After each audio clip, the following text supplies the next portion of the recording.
Tuhan Shalom, Shalom. ada sukacita, amin. Kita bersyukur untuk kesempatan malam hari ini, ya anugerah Tuhan yang sungguh luar biasa, kita boleh nikmati.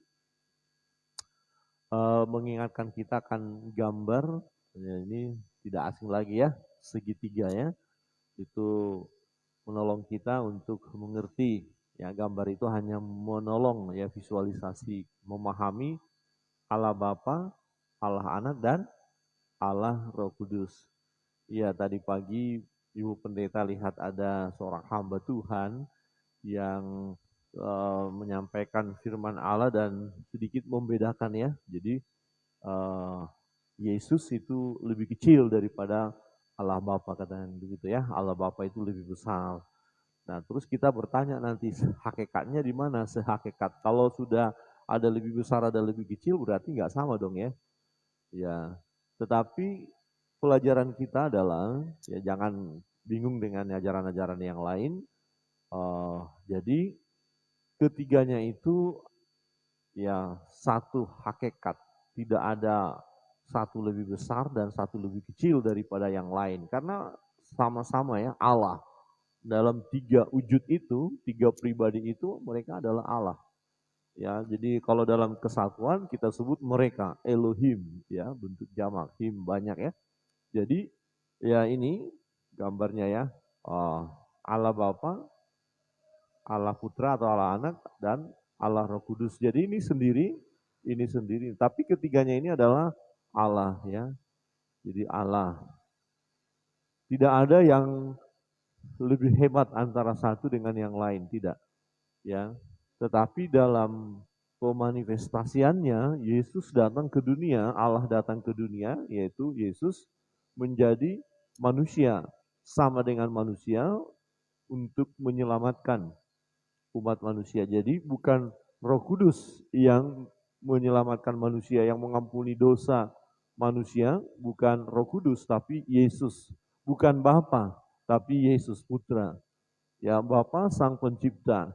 Tetapi waktu Bapa mencipta juga hadir Putra dan Roh Kudus, ya Yesus, tetapi Yesus belum menyatakan diri sebagai manusia waktu itu.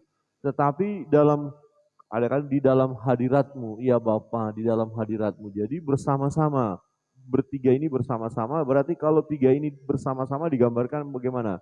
Ini yang di tengah, Allah. Jadi Roh Kudus itu Allah, Bapa itu Allah, Putra itu atau Yesus adalah Allah. Ya, jadi Bapa sendiri, Putra sendiri, Roh Kudus sendiri. Tidak ada satu dengan yang lain jauh lebih besar atau lebih kecil dibandingkan si yang satu atau yang lain. Jadi sama, sehakikat ya. Waktu Yesus naik ke surga, ya Tuhan bilang apa? Kamu akan menerima kuasa kalau Roh Kudus turun atas kamu, dan nubuatan dalam kitab Yoel akan terjadi pencurahan Roh Kudus. Nah, waktu Yesus naik ke surga setelah 10 hari pencurahan Roh Kudus. Nah, Roh Kudus itu mendiami orang yang percaya. Itu salah satu yang sudah kita bahas. Tetapi pelajaran berikut kita akan bahas ya poin ketujuh, apa saja sih karya Roh Kudus di dalam hidup orang percaya itu ya. Oke, kita masuk. Kemarin kita sudah bahas itu ya. Nah, Bapak Ibu bisa ulang-ulang lagi, belajar lagi, ya dikuasai lagi. Sehingga kita tidak mudah bingung kalau ada pengajaran yang lain. Nah, yang ketujuh ya, dia penolong. Penolong untuk apa? Ya, penolong untuk mematikan perbuatan-perbuatan daging. Ya, dan memberikan kepada kita buah roh. Inilah pekerjaan Roh Kudus, peranan Roh Kudus dalam hidup orang percaya. Nah, di dalam Roma 8 ayat 13 kita baca bersama-sama, mudah-mudahan bisa terbaca, tidak terlalu kecil ya. 1, 2, 3. Sebab jika kamu hidup menurut daging, kamu akan mati. Tetapi jika oleh roh kamu mematikan perbuatan-perbuatan tubuhmu, kamu akan hidup. Jadi bagaimana kita mematikan perbuatan daging? Ya, ayat itu berkata dengan apa? ya oleh Roh. Jadi inilah peran Roh Kudus yang ada pada kita. Nah, persoalannya kemarin ilustrasinya ingat ya, anjing hitam dan anjing putih yang berkelahi, yang menang mana? Ibu Yus, yang menang hitam atau putih, Bu? Ya, yang menang menurut Ibu Yus, ya, yang dikasih makan. Enggak apa-apa ngomong aja, tidak tidak mengingat kesalahan tempo lalu, enggak. Maksudnya ya mengingatkan kita berarti kebutuhan roh itu penting. Nah, menurut saudara untuk kebutuhan roh itu apa yang harus kita lakukan? Nah, kita masuk dulu. Supaya kebutuhan roh itu, ya makan dikatakan makanan rohani itu, apa yang harus kita lakukan supaya rohani kita ini atau roh itu bekerja, kira-kira kebutuhan roh itu. Ya, kasih mic-nya. Apa saja? Ya, itu sudah. Silakan kita biar lanjut. Apa saja? Iya, baca firman Tuhan. Membaca firman Tuhan. Berdoa. Ya, berdoa. Memuji Tuhan. Memuji Tuhan. Ya. Ada lagi? Supaya rohani kita ini terus. Membaca firman Tuhan, berdoa, memuji Tuhan, apa lagi? Ya, silakan yang lain menambah. Hanya 3 saja kah? Ayo, ayo, supaya rohani kita itu hidup gitu ya. Ayo. Melayani Tuhan. Melayani Tuhan. Melayani Tuhan. Ada lagi? Nanti kalau dari orang Bu pabrik semua yang lain gak kebagi loh. Ada lagi? Ya, mengikuti persekutuan atau ibadah.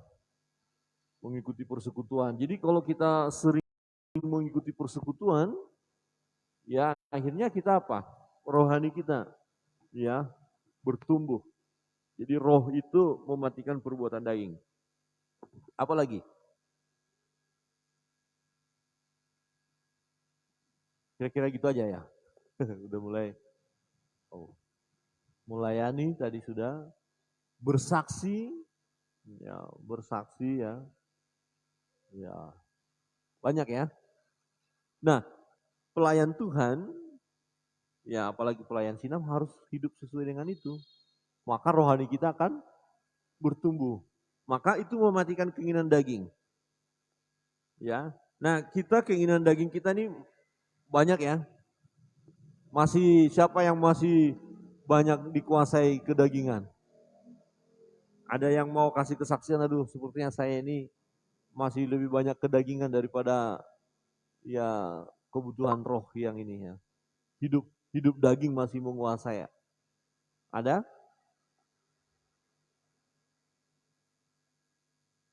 Kasih contoh, satu saja.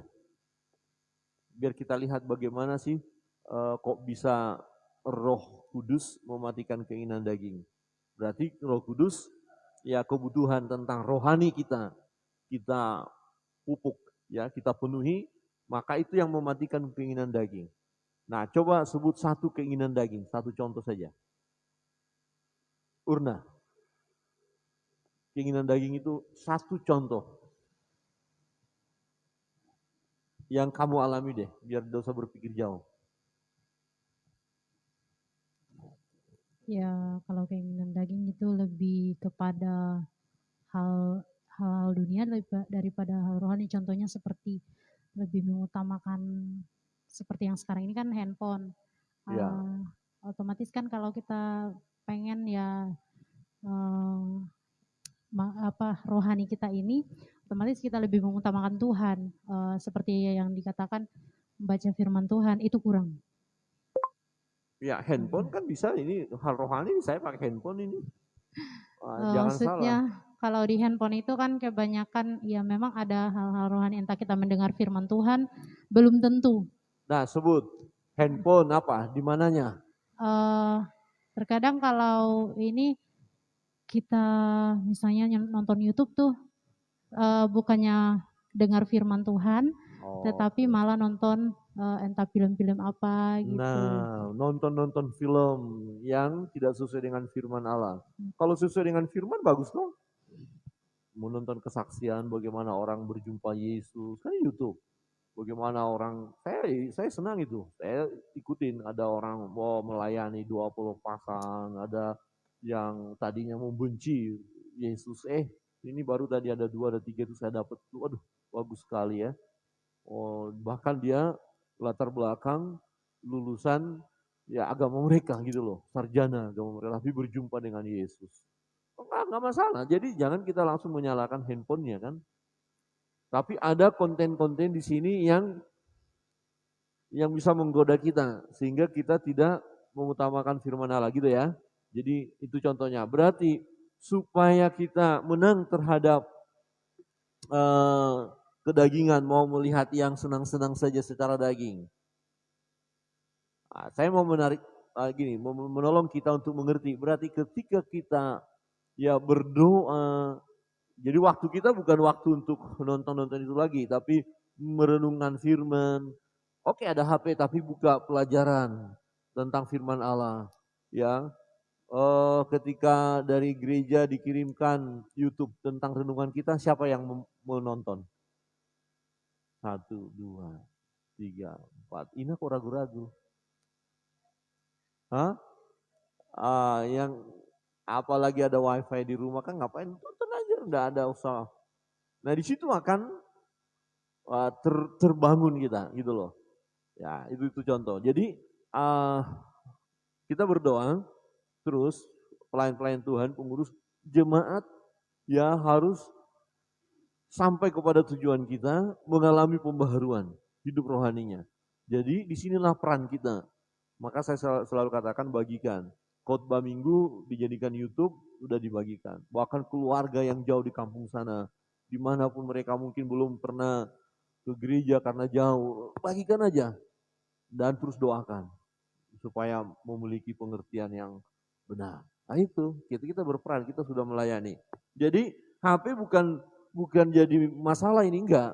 Tetapi bisa jadi masalah kalau kita ya memberikan hati kita ya kepada hal-hal yang negatif. Jadi untuk kita menang dari keinginan daging, di sana dikatakan supaya kita mematikan perbuatan-perbuatan tubuhmu atau daging, maka Roh Kudus akan bekerja manakala kita memberi diri kita untuk dipimpin oleh Roh Kudus itu tadi. Ya, dengan cara apa? Ya membaca firman Tuhan, berdoa, memuji Tuhan, bersaksi. Jadi kesempatan yang misalnya harus nonton lihat HP boleh, tapi ada di situ konten-konten yang memberkati kita. Nah, itu aja kita lihat sehingga kita tidak fokus ke yang lain. Itu maksudnya ya. Nah, satu lagi apa? Keinginan daging. Yang sering misalnya dulu kita alami, Bapak Ibu Saudara alami, Saudari alami, tapi ya sudah menang barangkali, atau masih belum menang. Ya, dari Bu Mayun, contoh, kasih mic-nya. Satu, keinginan daging, dan itu harus dimatikan.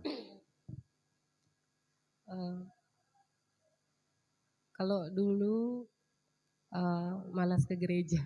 Malas ke gereja. Ini kan keinginan daging, aduh maunya. Ya. Malas ke gereja. Bagaimana kita supaya menang mengatasi malas ke gereja ini?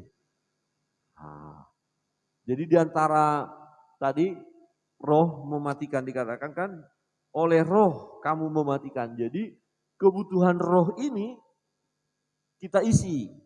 Jadi kalau kita sering baca Alkitab, ya berdoa, memuji Tuhan, maka dorongan untuk beribadah itu tinggi gitu loh. Nah kemalasan tadi, kedagingan tadi hanya bisa kita kalahkan. Tapi kalau kita sudah nggak baca Alkitab, sudah nggak berdoa, ya malas bener. Nggak ada sesuatu. Nah kemudian kita, apalagi kita sampai tingkat boleh saya katakan lebih tinggi lagi, mulai bersaksi, melayani. Nah orang yang sudah bersaksi, melayani itu dia bisa menang atas keinginan daging tadi. Ya, kira-kira begini.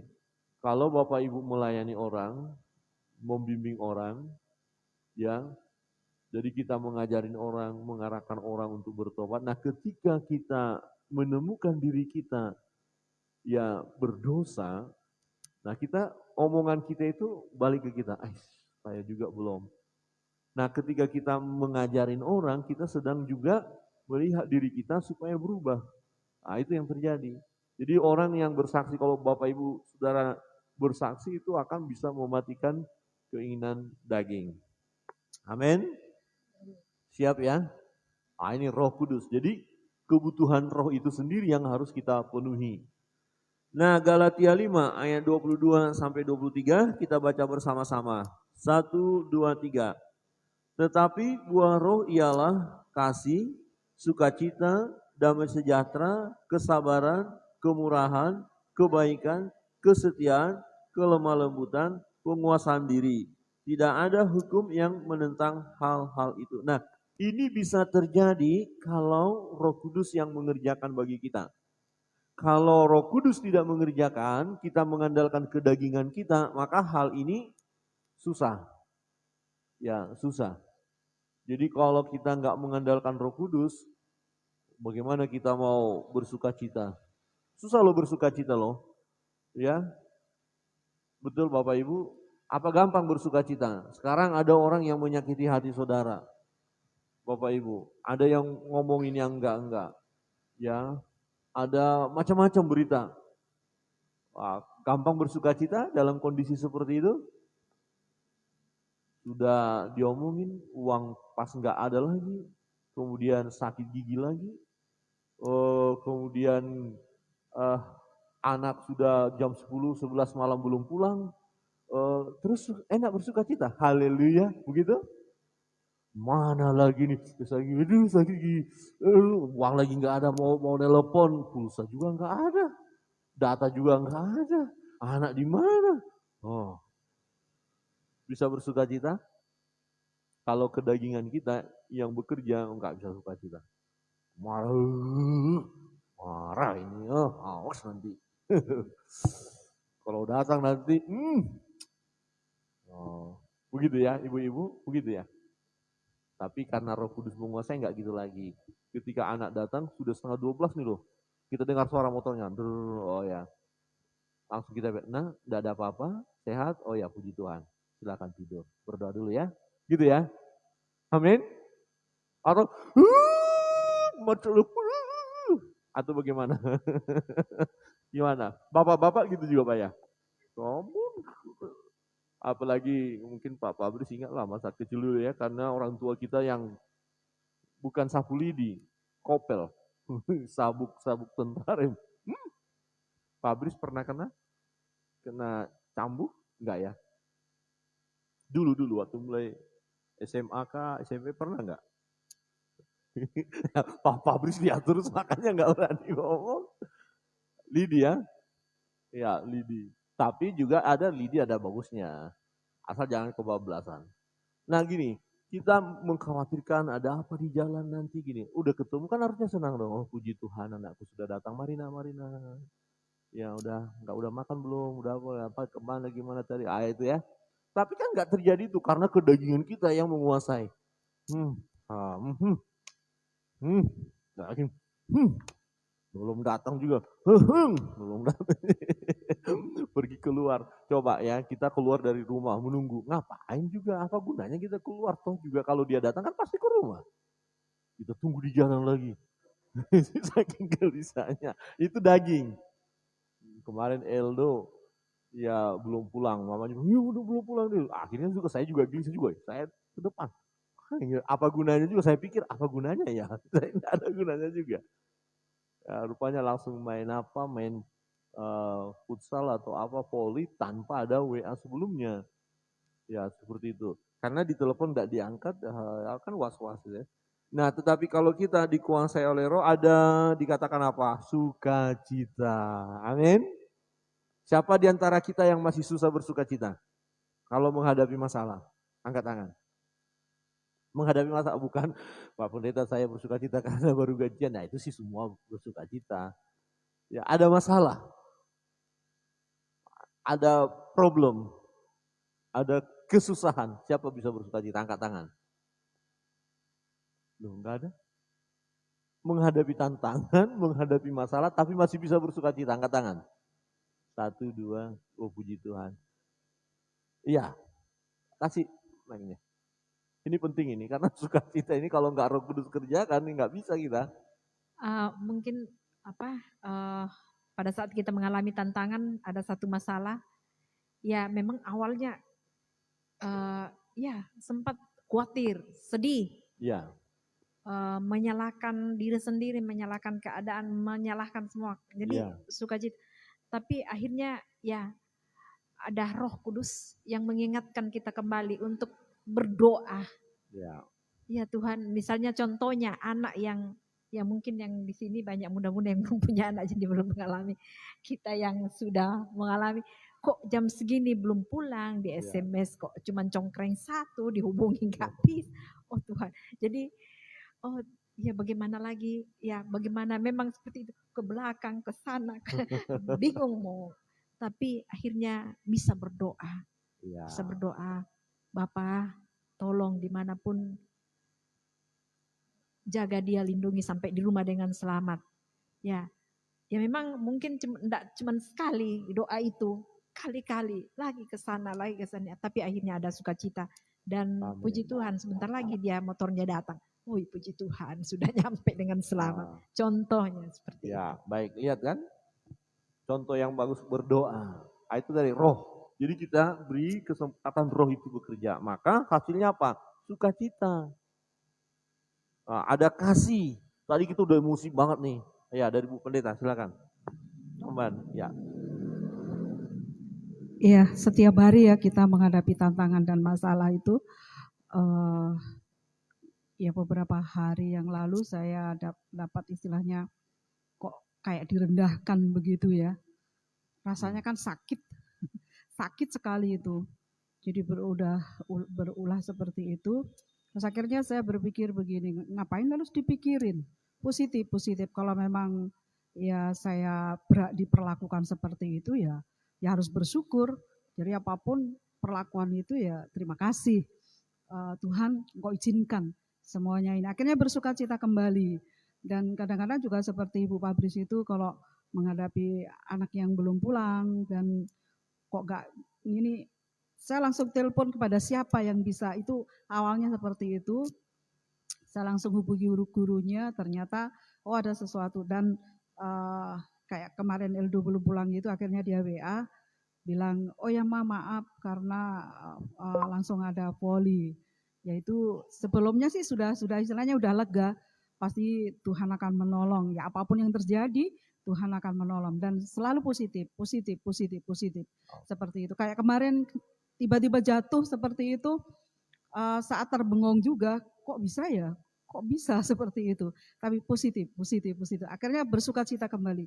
Jadi kuncinya adalah satu itu adalah berpikir positif. Jadi diperlakukan seperti apapun, kita tetap positif.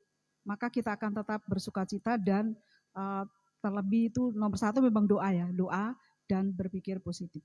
Ya, berpikir positif ya. Jadi jangan sampai kalau begini terus kamu mau bikin mama cepat mati. Nggak ada yang ngomong gitu ya. Ada ibu-ibu pernah ngomong gitu? Nggak ada ya. Kalau begitu terus ada kedagingan emosi, ya emosi, tapi positif. Ya mungkin yang lain tidak tahu bagaimana kok Ibu Pendeta jatuh gimana. Jadi kaget juga saya di kampus kan di WA. Rupanya Ibu Pendeta mau duduk, kan hanya sendiri di kamar. Terus seperti ada yang narik kursi. Kalau hanya 5 cm atau 10 cm, saya katakan pasti terdorong gitu karena licin. Nah ini nggak jauh sekali. Jadi ya jatuh tergeletak. Karena di sini jatuh, kenapa?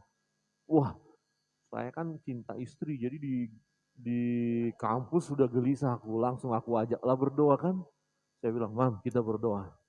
Ya, sedikit biar didengar istri kan. Jadi berdoa yuk. Ya langsung nggak lama-lama di kampus pulang, tetapi ya puji Tuhan tidak ada masalah, sudah tenang. Karena takutnya banyak kan peristiwa-peristiwa duduk kursi yang ditarik itu loh, ada yang tulang ininya repot. Jadi licin. Hanya saya pikirkan ya memang ada tantangan, ada pergumulan. Ya, perlu berdoa, perlu hati-hati. Kita udah berdoa, udah hati-hati, tapi juga kadang-kadang masih Tuhan izinkan ya. Harus lebih lagi. Bukan kesalahan, karena yang duduk ya namanya duduk kan udah ada di situ. Bukan ada yang narik, tapi kenapa kok tergeser begitu? Nah, itu tantangannya. Jadi kalau kita nanti belajar lebih dalam bahwa peperangan rohani terus terjadi, ya. Tapi jangan takut. Hanya kita perlu berdoa, membentengi diri. Roh Kudus ya menolong kita. Oke. Jadi tadi sudah kehilangan rasa damai, berdoa. Memuji Tuhan. Haleluya. Maka yang terjadi damai sejahtera. Damai sejahtera itu ya, ada damai sejahtera. Ini enggak gelisah lagi. Kemudian mulai sabar, ya udahlah sabar. Ya memang belum datang ya, sabar. Ya, jadi menyerahkan kepada Tuhan itu jauh lebih baik ya. Jadi disitulah Roh Kudus bekerja, kebaikan, kelemah lembutan, semuanya penguasaan diri. Nah sebenarnya begini, yang di dalam Galatia 5 ini ayat 22 sampai 23 ini tentu kita sangat rindu itu semua kita bisa lulus, tapi kenyataan kita masih bergumul di situ. Berarti kedagingan itu masih dominan itu loh. Bukan berarti kita nggak beriman, bukan. Kita sudah beriman, jangan ragu-ragu. Kita udah anak Tuhan, kita hamba Tuhan, kita orang percaya. Tapi kedagingan ini masih membutuhkan proses di mana kita berjuang untuk mematikannya. Caranya adalah kita berjuang memenuhi kehidupan rohani kita. Supaya roh itulah yang bekerja. Jadi kita serahkan diri kita kepada Roh Kudus, sehingga Roh Kuduslah yang mematikan perbuatan-perbuatan itu. Jadi gini, tadinya saya suka, atau ibu-ibu lah, ibu-ibu ya atau bapak-bapak, yang gosip, ngerumpi. Gosip itu ibu-ibu atau bapak-bapak? Ibu-ibu. Sama ya? Oke, ibu-ibu. Jadi kebiasaan gosip gitu loh. Tahu nggak itu ibunya si Anu, bapaknya si Anu, tapi jarang bapak-bapak ya. Masa bapaknya si Anu gitu ya? Ibu, itu loh ibunya sini loh ibunya. Nah, kalau dia bagaimana Ibu Brand pernah gitu mendengar atau melakukannya? Itu loh gini-gini, pernah gitu ya? Nggak apa-apa kita buka-bukaan aja kok. Itu kan dulu. Itu loh. Nah apalagi Ibu Marta barangkali tetangga kan dapat semua ini loh. Itu loh, ini loh ini. Nah tapi ketika sudah dikuasai Roh Kudus, nggak ada niat ke situ lagi. Amin. Bahkan kalau ada yang ngomong, jangan ngomongin lah, ngapain ngomongin orang. Nah, harus begitu, tapi kan kenyataan enggak. Setelah didengar, ada apa tadi, ada apa tadi? Ini, oh iya bener loh itu memang saya juga udah curiga loh. Praduga saya juga udah gitu. Rupanya bener ya. Ditambahin lagi. Jangan sampai ibu-ibu sinam kayak gitu, jangan ya. Atau bapak-bapak sinam ya. Atau pemuda sinam, jangan ya. Jadi itu maksudnya ketika kebutuhan rohani kita itu terpenuhi atau kita terus isi, kebiasaan itu bukan kita memaksakan diri untuk tidak gosip, enggak. Niat untuk ke situ enggak ada lagi. Nah, siapa yang membuat enggak ada? Roh Kudus. Yang kita dulu suka ngomong kasar, memaki orang.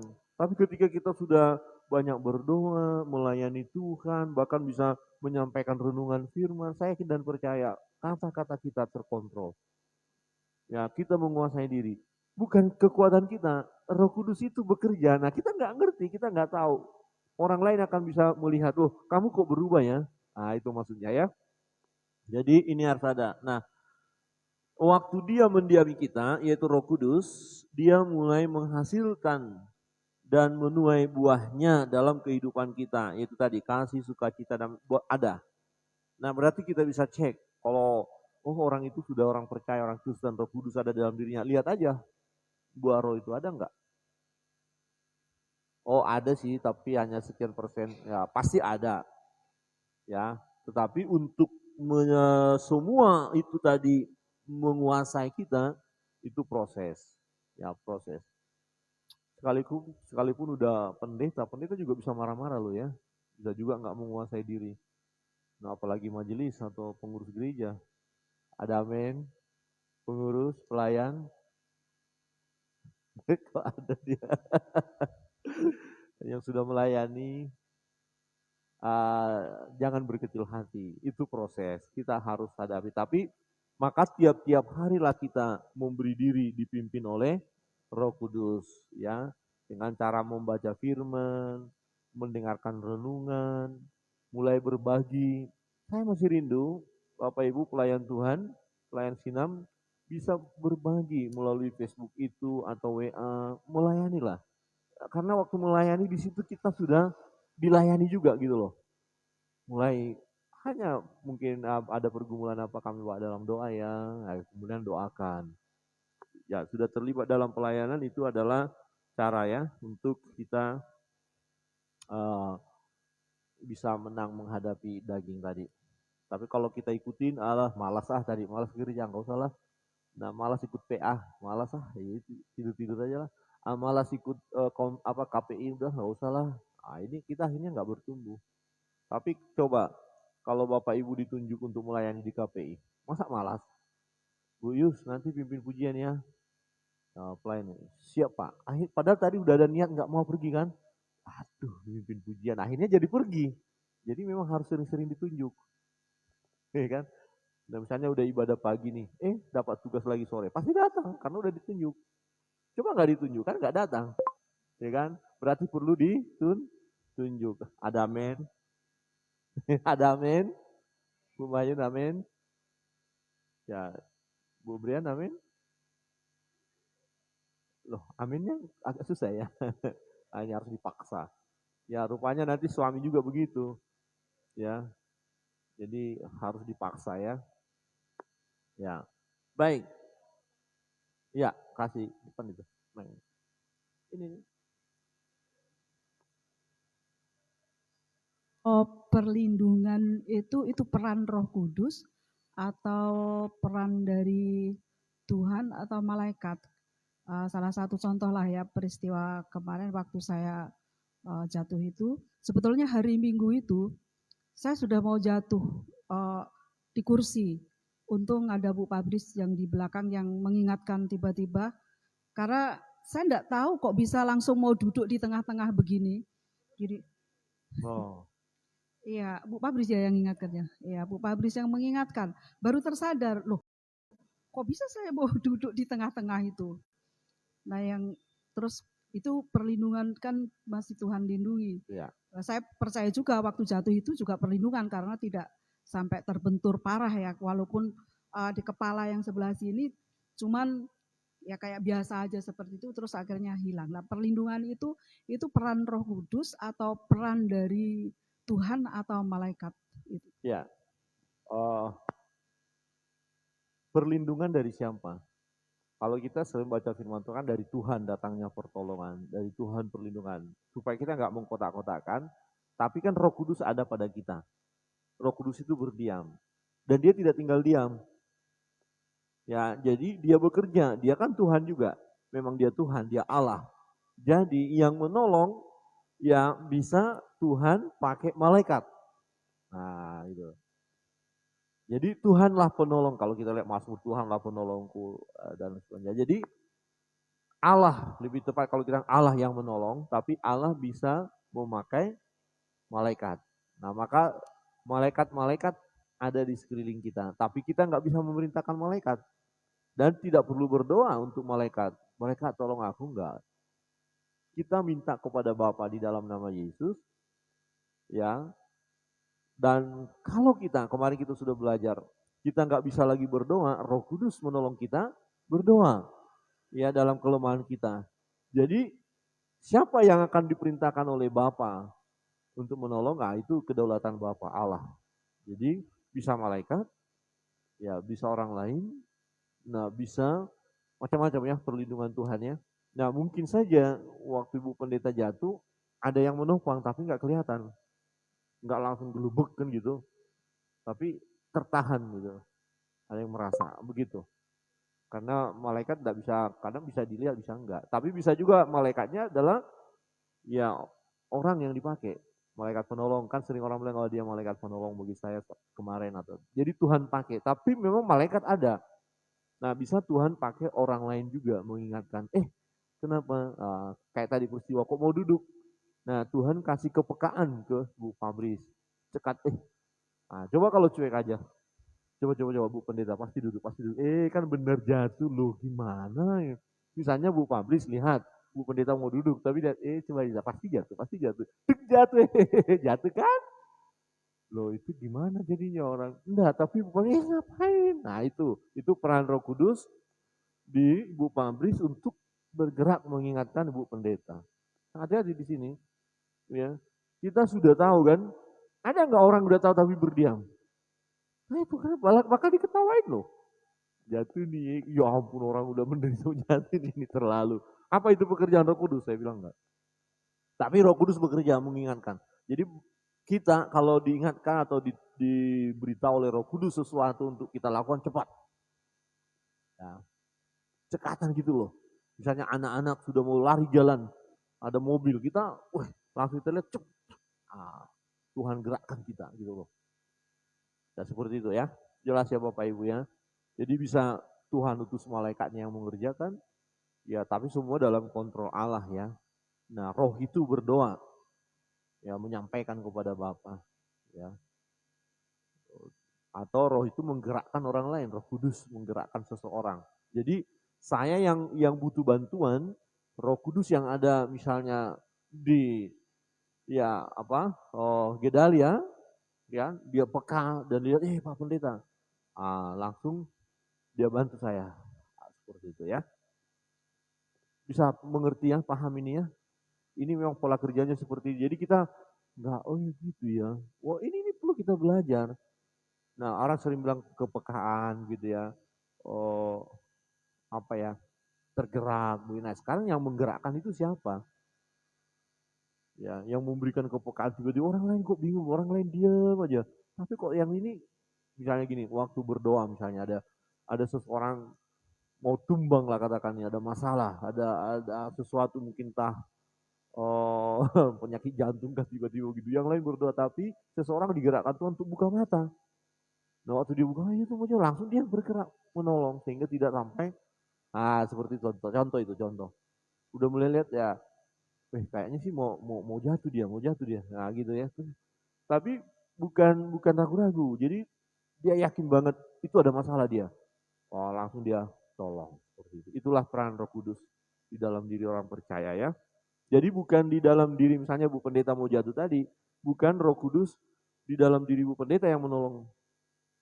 Tapi Roh Kudus di dalam diri ya Bu Fabris ya gitu yang dia ingatkan. Jadi Bu Fabris lah dipakai untuk menolong Ibu Pendeta untuk tidak duduk di kursi yang sebenarnya bukan kursi.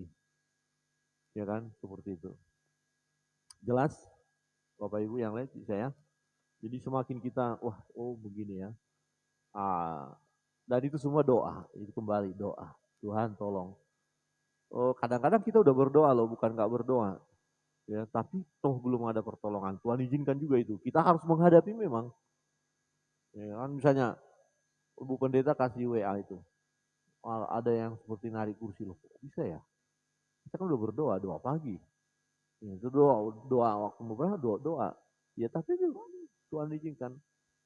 Ya saya sih tadinya awalnya menyalahkan Ibu Pendeta, makanya jangan gerusa-gerusu, harus gini-gini loh, orang tenang kok, orang pegangan gini kok, ayo, bukannya sana sini, apa itu namanya itu, ya tidak terkontrol, enggak, santai kok, suasana santai. Tapi saya yakin bahwa berarti ada sesuatu kan, maka kita perlu peka, jangan orang sudah jatuh kita salahin lagi, ini masalahnya kita. Ya, ada orang naik, ya misalnya anak kita ya, atau siapalah, dia jatuh, makanya dia sudah hati-hati tapi tuh jatuh. Jadi jangan lihat ya ada apa, sebaiknya yang seperti dulu Pak Pendeta katakan kan, sepeda motor kita dipinjam orang ya. Atau dipakai anak kita lah. Ya sepeda motor ini baru. Ya kemudian jatuh, Pak jatuh. Kamu ini malah anak dimarahin lagi karena dilihat motor lecet, motor rusak, baru beli 1 bulan yang lalu sudah wow. Nah harusnya kan jangan gitu. Kamu bagaimana, luka enggak? Oh enggak, aman? Pasti dicek dulu, aman, puji Tuhan. Motor gampang, ada berkat beli lagi, jual itu kan, amin? Karena ada orang motornya rusak, anaknya dipukuli lagi. Lah ya ampun, ini gimana? Dicek dong anak itu, apakah mungkin ada Kadang-kadang anak itu takut nanti aku dimarahin, aku begini, padahal ada yang luka gitu loh, nggak dikasih tahu. Karena orang tuanya, jadi di situ kita lihat peran Roh Kudus itu.